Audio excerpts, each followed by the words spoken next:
চাঁদ রাত থেকে শুরু করে পুরো ঈদের সপ্তাহ জুড়ে আমি কি করলাম তাই নিয়ে আজকে হাজির হয়েছে আপনাদের মাঝে। আসসালামু আলাইকুম, কেমন আছেন সবাই? ঈদের আগের দিন চলে গিয়েছিলাম চাঁদ রাতের মেলায়। আমার মেয়ের জন্য জামা কেনা হয়নি, জামা কিনতে। আর এখানে জাঁকজমক আয়োজন দেখে তো পুরাই অস্থির। আর মেলা বা মার্কেট হলে আপনাদের ভাইয়া আমার হাত ধরে রাখে, কারণ সে পরে আর আমাকে খুঁজে পায় না, আমি এদিক সেদিক চলে যাই। আমেরিকাতে আমরা চাঁদ রাতটা খুবই এনজয় করি। ঈদের সময় ট্রেডিশনাল জিনিস না পরলে ঈদ ঈদ মনে হয় না। আমার ছোট্ট মেয়েটার জন্য জামা কিনতে গিয়েছিলাম মূলত, কিন্তু পছন্দ হচ্ছিল না। এই ছোট্ট ছোট্ট জামাগুলো $50-60 করে বিক্রি করছিল, তাই আমি রাগ করে আর কিনিনি, চলে আসছি। ঈদের দিন সকাল সকাল রেডি হয়ে চলে গেলাম নামাজ পড়তে। এত ভিড় ছিল, মাশাল্লাহ মাশাল্লাহ। টেক্সাসে এই প্রথম আমি এত মুসলমান একসাথে দেখলাম। ঈদের নামাজ শেষে আমাদের কয়েকটা বাসায় দাওয়াত ছিল, সেগুলো অ্যাটেন্ড করতে করতে আর ছবি বা ভিডিও করার কোনো টাইম পাইনি। এই বাসাটায় আমাদের ঈদের পরের দিন দাওয়াত ছিল,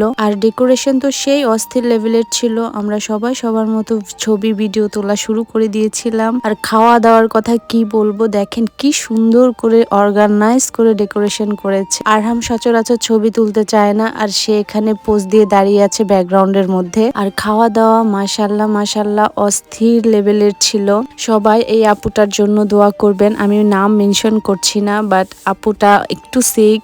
এই আপুটার ফার্স্ট লেভেলের ক্যান্সার ধরা পড়েছে, সেটার মধ্যে দিয়েও উনি আমাদের 50-60 জনের আয়োজন করেছে একা হাতে। মাশাল্লাহ, আল্লাহ ওনাকে ধৈর্য দিক, সুস্থতা দান করুক। সবাই আপুটার জন্য দোয়া করবেন। আল্লাহ মনে হয় ভালো মানুষদের বেশি বেশি পরীক্ষা নেন। দেখেন আপুটা প্রত্যেকটা জিনিস কি নিখুঁত করে অর্গানাইজ করেছে। ডেকোরেশন দেখে বাচ্চারা খাওয়ার জন্য আমাকে কি যে মাথা খারাপ করে দিচ্ছিল।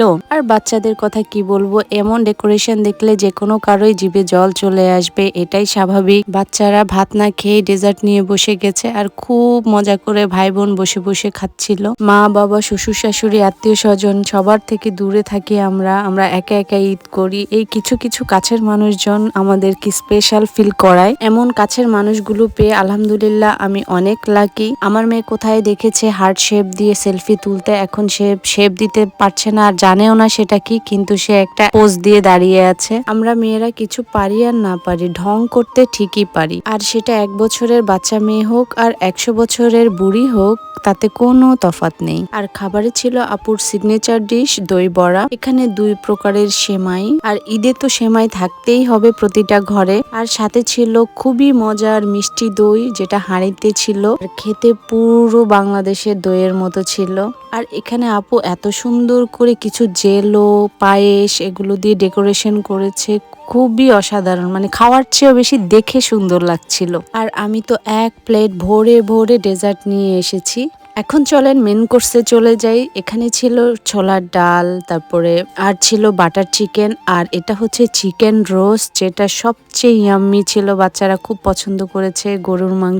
গরুর মাংসের সাথে খাওয়ার জন্য ছিল নান, আর সাথে ছিল হচ্ছে পোলাও। এটা মেবি কাবুলি পোলাও বলে না কি বলে আমি জানি না, তবে খুবই মজার একটা পোলাও ছিল। আর সাথে ছিল খুব সুন্দর কালারফুল সালাদ, যার কোনোটাই আমি আমার বাচ্চাদেরকে খাওয়াতে পারিনি। তারা ওই ডেজার্ট নিয়ে পড়েছিল সারাক্ষণ।